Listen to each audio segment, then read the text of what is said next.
But Colonel Rohit Dev, 4 attacks in 4 days. Sir, time to punish Pakistan or consolidate at home first and build on the gains so far.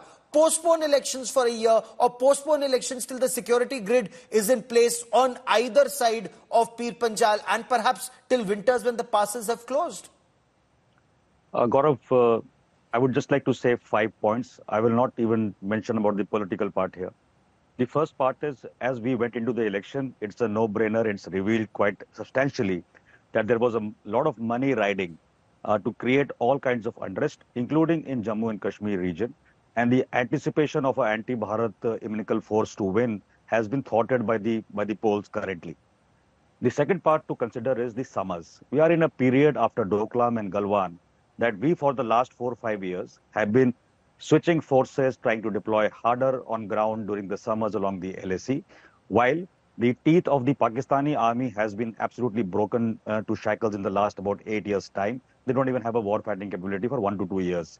But nothing can stop them to go ahead with the designs of infiltration and terrorism.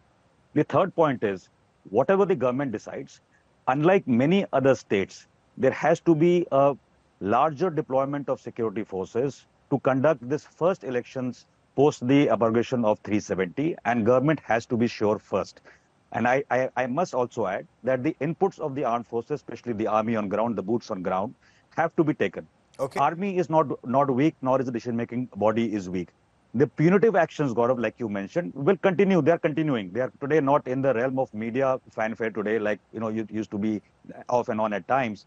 But let me tell you that it's currently even on as we speak. So Indian Army is not going to let go of this infiltration and the attacks happening on our citizens. No, but punitive action not only has to be for effect, but the country... Sir, respectfully, I disagree with you. No. If terrorists are killing innocent Indians in full public view, I want to know what action is my government taking against those terrorists and their sponsors in full public view. Not through sources, not through covert, but I want to see what is the destruction on the other side. No. Let me correct you, Gaurav, here. You will come to know at an appropriate time when adequate punitive action has been taken to do what is the desired end state in the game which has just started. It is premature to talk about 1 or 2 actions. You will get a consolidated view. It will not be through sources. It will be taken care of and announced. The last point I want to mention today is, which may come for any kind of a talk, is because the Supreme Court has ordered an election timeline. I will just say that the national security aspects and the aspects of the defense matters come under the preview of the Parliament of India. Fair enough. I have some quick points because I'm running out of time on this part of the show. Sardar RP saying, if a bus full of Hindu pilgrims could not be kept safe, is there a guarantee that the religious tourism circuit and Amarnath Yatra will be safe from these radical Islamist terrorists, sir?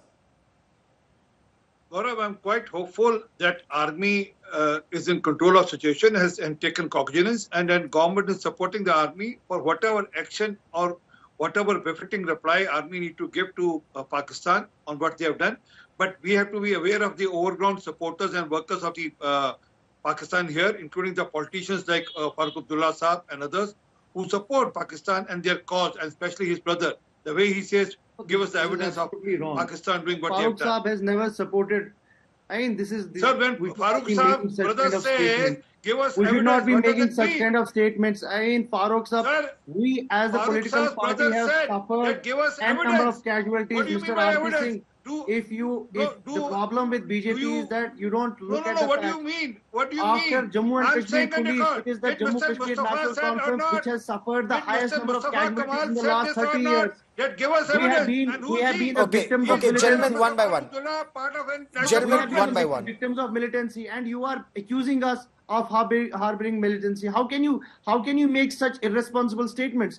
National Conference has suffered. We have been the victims of militancy. Okay. Over 5,000. Okay, Imran Abidar, let Mr. RP Singh complete his point, sir. In the last 30 years. Okay, let Mr. RP Singh complete his point. I'll come to you to rebut it, but one by one. Sardar RP Singh, please complete your point, sir. Gaurav, the truth pinches. That's the fact, the truth pinches. And then they have been directly or indirectly supporting the cause of Pakistan. we all know, and then this is for a reason, I'm saying. The reason is... So that's a grave charge you're leveling against Farooq Abdullah yes, Saab. Sir. He's been a member of parliament. Give me a he's been second, former sir. Yes, chief he's a minister of member the of parliament. state of Jammu But then why shall he go against the policy of the parliament? What do you want the parliament has decided that talks and terror can't go together. And he's talking to Pakistan. His brother is saying, show us the evidence. What else do you want? What else do you need? What else do you need to do that they are supporting Pakistan? Elections in 1996. And when Fawad Chaudhary from across the border, he represented Imran Nabidar, respond. The language. Rahul Gandhi. That time none of them spoke. Okay, Imran Nabidar, respond. Each time when Farooq Saab says, Pakistan se baat kije, you know, when there's something that's happening in Pakistan-occupied Jammu and Kashmir, I've never heard one Kashmiri leader here talk about the atrocities by Pakistan army and security forces against your brothers and our brothers in Pakistan-occupied Jammu and Kashmir. एक कोई शब्द नहीं निकलता किसी के मुंह से. क्यों? You're leaders of Kashmir, this side and that side. Why don't you speak about Pakistan army's atrocities that side? My point one. My point two. Sir, I have another point. Permit me. Pakistan se baat कीजिए.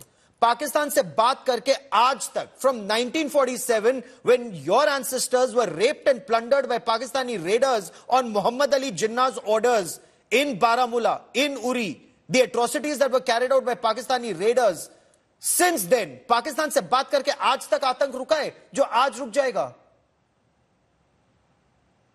See, first of all, I take exception to what the BJP spokesperson just said about Dr. Farooq Abdullah and my party. It is completely unacceptable. You should remember, you should know this, that after Jammu and Kashmir police, it is the Jammu Kashmir National Conference which has suffered the highest number of casualties. We have been the victims of militancy. Our MLAs, our workers, our block presidents, our Halka presidents have been specifically assassinated and targeted.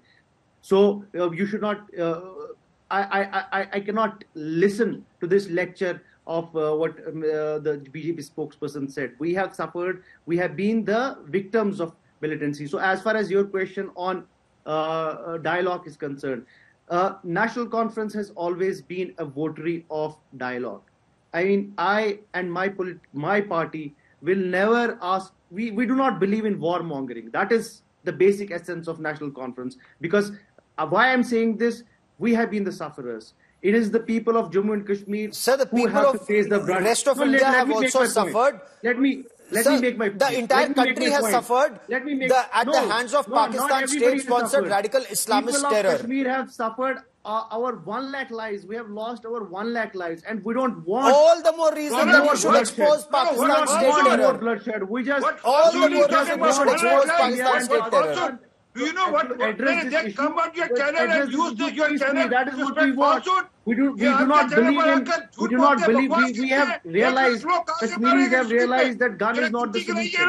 Gun is not the solution. The only solution lies in dialogue, lies in people sit together. Dialogue is the only way out of this. Sir ये जो सब नसीहत आप नई दिल्ली को देते हैं, यही सब नसीहत GHQ पिंडी को भी दीजिए कि गन वो चलाते हैं. कभी आज तक Colonel Rohit Dev, has any leader in Jammu and Kashmir, and enlighten me, has any leader in Jammu and Kashmir exposed Pakistan Army's brutalities in Pakistan occupied Jammu and Kashmir, including Gilgit and Baltistan, including land that has been peddled to the Chinese, including their women by the Pakistanis to the Chinese? Colonel Rohit Dev. No, I totally agree with you. Mr. Nabi, let me make a point. I want to add here. What Gaurav is saying, I agree with what you have said, Gaurav. However, I would like to give a very simple advice to the political parties. There is a government of the country which has taken a stand not today, earlier as well, and it continues that we will not talk to the terrorist state of Pakistan. Having said that, there is no reason for any political party or a politician to try and score brownie points with Aman Ki Asha and all that tamasha kind of a talk. You have a parliament, in the parliament, a committee which is on defense. You have members there. Please be present. Please understand the internal situation, the intelligence, and then speak in a common language outside. You're speaking in multiple languages, and especially when your heart bleeds for the terrorists and their families and the Pakistanis across, is not something which national security is about. Okay. It is quite different from the Indian media, which is absolutely a proponent of our national power. It stands by the army. It stands by it the actually stands with the truth which our country takes. It stands with the truth. It stands against hypocrisy. Hypocrisy in the name of Aman ki Asha. We all want Aman. We all have Asha that there will be Aman. But Aman does not mean that Pakistanis do Muh mein Ram and Bagal mein Churi. And that's happened. Even in 1999, Atal Bihari Vajpayee went on the Lahore bus when the Pakistan army was infiltrating on the Kargil heights. Hundreds of examples of Pakistan stabbing India in the back. But somebody needs to have the guts to speak the truth. At least for once we do that on India First.